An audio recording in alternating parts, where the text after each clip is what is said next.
ধনী বিদেশিদের জন্য দ্রুতগতির মার্কিন ভিসা ব্যবস্থা গোল্ড কার্ড চালু করেছেন যুক্তরাষ্ট্রের প্রেসিডেন্ট ডোনাল্ড ট্রাম্প। কমপক্ষে $10 লাখ পরিশোধ করতে পারলেই এই ভিসা পাওয়া যাবে, যা আবেদনকারীদের জন্য নাগরিকত্বের সরাসরি পথ তৈরি করবে বলে জানিয়েছে ট্রাম্প প্রশাসন। 10 ডিসেম্বর সামাজিক যোগাযোগ মাধ্যমে ট্রাম্প লিখেছেন, এই কার্ড যোগ্য ও যাচাই বাছাই করা বিদেশিদের নাগরিকত্বে সুযোগ দেবে এবং মার্কিন কোম্পানিগুলো অমূল্য প্রতিভা ধরে রাখতে পারবে। এই বছরের শুরুর দিকে ঘোষিত গোল্ড কার্ড স্কিমের ওয়েবসাইটে বলা হয়েছে, যুক্তরাষ্ট্রের মৌলিক বা উল্লেখযোগ্য অবদান রাখতে পারবেন এমন ব্যক্তিদেরই এই বিশেষ ভিসা দেওয়া হবে। এই ভিসা এমন এক সময় চালু হলো যখন দেশটিতে অভিবাসন কঠোর করছে প্রশাসন, বাড়ানো হয়েছে বিভিন্ন কর্ম ভিসার ফি, চলছে অবৈধ অভিবাসীদের ব্যাপক বহিষ্কার অভিযান।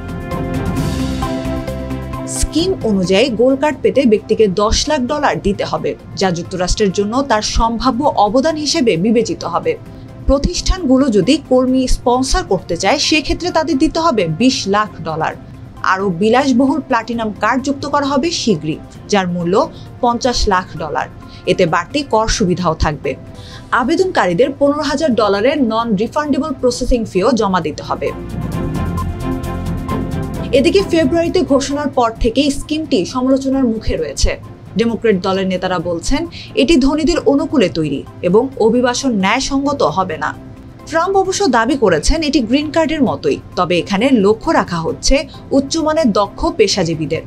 তার ভাষায়, আমরা উৎপাদনশীল মানুষ চাই, যারা $50 লাখ দিতে পারবে, তারা চাকরির বাজার তৈরি করবে। ব্যাপক জনপ্রিয় হবে এটি।